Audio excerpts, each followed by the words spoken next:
પહેલા સર એક શરૂઆત કરીએ કારણ કે હવે 3 સેશન ઘણા મહત્વના રહેવાના છે. ફેડનો જે નિર્ણય આવ્યો છે કોઈ દરોમાં બદલાવ નથી કર્યો, યુએસ માર્કેટ થોડા નથી નિરાશ છે એટલે ત્યાં એક ઘટાડો આપણે જોયો. એની સાથે ટેક કંપનીઓ ફોકસમાં પરિણામને લીધે ત્યાં આપણે બનતી દેખાડી રહી છે. બીજું કારણ મંથલી એક્સપાયરી અને મહત્વનું સૌથી મોટું કારણ જે છે શનિવારે રેગ્યુલર ટ્રેડિંગ સેશન અને બજેટની એક જાહેરાત. આ બધા વચ્ચે અર્નિંગ્સ પણ ઘણા મહત્વના છે કારણ કે માર્કેટ એનું પણ એક રિએક્શન આપણને આપી રહ્યું છે. ખાસી થોડી વોલેટિલિટી કે નર્વસનેસ જે અત્યારે બજાર આપણને બજેટ પહેલાં બતાવી રહ્યું છે. આ બધાની વચ્ચે મહત્વનો પરમ દિવસે નિર્ણય આરબીઆઈ દ્વારા લિક્વિડિટી કન્સર્નને જે એમણે એડ્રેસ કર્યો એ પણ આપણને જોતો દેખાયું હતું. કઈ રીતે આ બધા સેટઅપ વચ્ચે હાલ આપનું એક વ્યૂ લઈએ, ભારતીય બજારને તમે કઈ રીતે જોઈ રહ્યા છો? મારું એવું માનવું છે કે લાસ્ટ ટાઈમ જ્યારે આરબીઆઈ સીઆરઆર કટ કર્યો હતો અને પછી શક્તિકાંતા દાસજીની ટેન્યુઅર પતી ગઈ હતી અને પછી જ્યારથી નવા આરબીઆઈ ગવર્નર આવ્યા છે ત્યારથી મારી હિસાબે ગવર્મેન્ટનું સ્ટેન્સ એકદમ ક્લિયર છે કે જે પણ ગ્રોથ માટે કરવું પડે, કારણ કે Q2 નો જીડીપી ગ્રોથ 5.4% હતો, તો એ ગ્રોથને રિવાઇવ કરવા માટે જે પણ કરવું પડે એ કરવામાં આવશે આરબીઆઈ સાઈડથી પણ અને ગવર્મેન્ટ સાઈડથી પણ.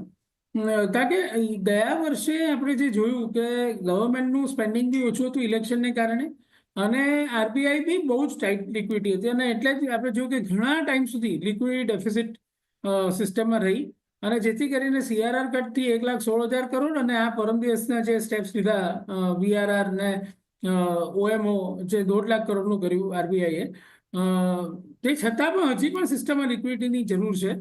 કારણ કે આખા સિસ્ટમને ગ્રોથને જો તમારે ડ્રાઈવ કરવું હશે તો લિક્વિડિટી જોઈશે જ અને લિક્વિડિટી માટે હજી પણ મારી સાથે 7મી ફેબ્રુઆરીના સ્ટેપ્સ બી જે આરબીઆઈની મિટિંગ છે એ બી બહુ જ ઇમ્પોર્ટન્ટ છે. અને ધીરે ધીરે કરીને જે અમુક બહુ ટાઈટ નોર્મ્સ છે ગયા આરબીઆઈ ગવર્નરે જે કરેલા એલસીઆર પ્રોવાઈડ કરવાનું, ઇન્ફ્રાસ્ટ્રક્ચર પ્રોજેક્ટ ફાઇનાન્સમાં બેંક લોન આપે તો રિસ્ક વેઇટ વધારવાનું, એ બધા ઘણા નોર્મ્સ આઈ થિંક ડાયલ્યુટ થશે ટુ ડ્રાઈવ ગ્રોથ. ઓલરેડી આપણે જોયું છે કે ઘણી બધી કંપનીઓને જેના વર્કિંગ પર અમુક રિસ્ટ્રિક્શન્સ આવી ગયા હતા એને બી હવે આરબીઆઈએ પાછી છૂટ આપવાની ચાલુ કરી નાખી છે.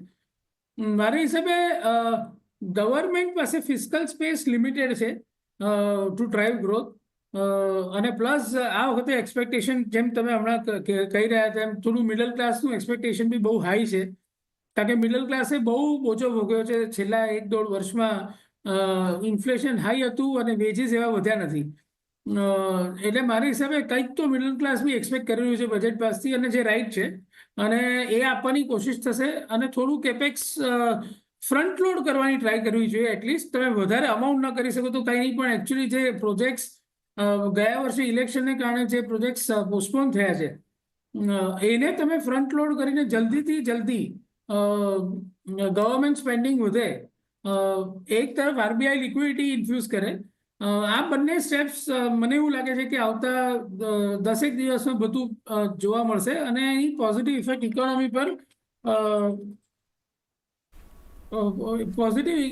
ઇકોનોમી પર આવતા દેખાશે તમને. જે અને ખાસ કરીને એટલે બેન્કિંગ, ફાઇનાન્શિયલ્સ કે એલએનટી જેવા સ્ટોક્સ પર એની સારી હશે. આજે એલએનટીનું રિઝલ્ટ પણ છે. મારા હિસાબે એલએનટી ની ઓર્ડર બુક અને ફ્યુચર ગાઈડન્સ પર ઘણું ડિપેન્ડ કરતું હોય છે because definitely L&T is the largest construction company અને ગવર્મેન્ટનો કેપેક્સ વિશેનો પ્રોપર અંદાજો એલએનટીથી વધારે સારું કોઈ ના આપી શકે. એટલે એલએનટીનું રિઝલ્ટ અને એનો કોલ બહુ ઇમ્પોર્ટન્ટ રહેશે. જી, તો ડેફિનેટલી